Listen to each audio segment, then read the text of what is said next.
قرآن جب بھی پڑھا جائے غور سے سنیے، چاہے نماز ہو فرض، چاہے تراویح ہو، چاہے پروگرام ہو رہا ہو وہاں قرآن کی تلاوت ہو رہی ہو، چاہے گھر میں کوئی پڑھ رہا ہو اور آپ سامنے بیٹھے ہوں، یا کوئی اور آپ نے موبائل میں لگا رکھا، غور سے سنیے۔ اللہ کیا کہتا ہے؟ وَإِذَا قُرِئَ الْقُرْآنُ فَاسْتَمِعُوا لَهُ، قرآن پڑھا جائے تو غور سے سنو، وَأَنصِتُوا، اور خاموش رہو، لَعَلَّكُمْ تُرْحَمُونَ، تاکہ تم پر رحم کیا جائے۔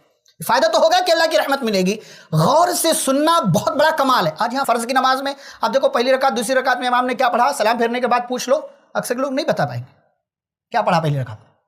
یہ غفلت ہے، دھیان نہیں، توجہ نہیں، خشوع خضوع نہیں، نماز میں حاضری مکمل نہیں ہے۔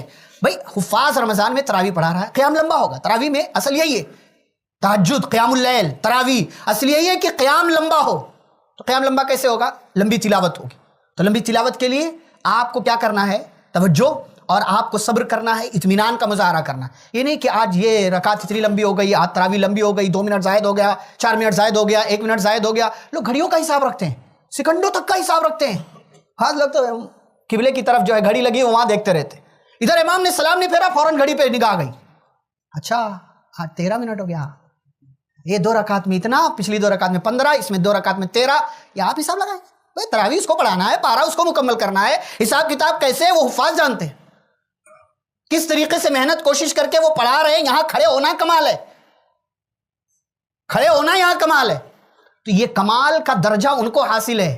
کم از کم آپ کچھ نہیں کر سکتے، خاموش رہیے، اور اللہ کا کلام ہے، غور سے سنیے، رحم کیا جائے گا آپ کے اوپر، آپ کے اوپر رحم کیا جائے گا۔ یہ اللہ کہہ رہا، یہ کسی حافظ کی کسی عالم کی بات نہیں ہے، اللہ کہہ رہا۔ تو جب بھی قرآن کی تلاوت ہو غور سے سننا چاہیے۔ آپ نماز میں نہیں بھی ہے، باہر ہے، بہت سے لوگ جو ہے گھر میں قرآن کی تلاوت لگا دیا اور یہ ادھر ہیں وہ ادھر ہیں، وہ ادھر ہے، موبائل میں اپنا بج رہا ہے۔ کس کو کہتے جنات بھاگے گا؟ بھائی سنیے، آپ اس کو لگا کر رکھ دینا کمال۔ نبی نے نہیں کہا سورۃ البقرہ لگا کر رکھ دو، کہا سورۃ البقرہ پڑھو۔ جس گھر میں سورہ بقرہ پڑھی جاتی ہے اس گھر میں شیطان نہیں آتا، بھاگ جاتا ہے۔ تو پڑھنا ہے، کوئی پڑھ رہا ہے تو سننا ہے، یہ اصل چیز ہے۔ اصل یہ ہے کہ قرآن جب بھی پڑھا جائے، گھر میں ہو، نماز میں ہو، مسجد میں ہو، مدرسے میں ہو، آپ کے کانوں میں آواز، آپ جا رہے ہیں تو کوئی مسئلہ نہیں، لیکن اگر آپ وہاں بیٹھے ہوئے تو بجائے اس میں یہاں وہاں کی چیزوں میں مشغول ہونے کے، ان سے بات کرنے کے، کان لگا کر کے غور سے سنیے، اللہ کی رحمت آپ کے اوپر نازل ہوگی۔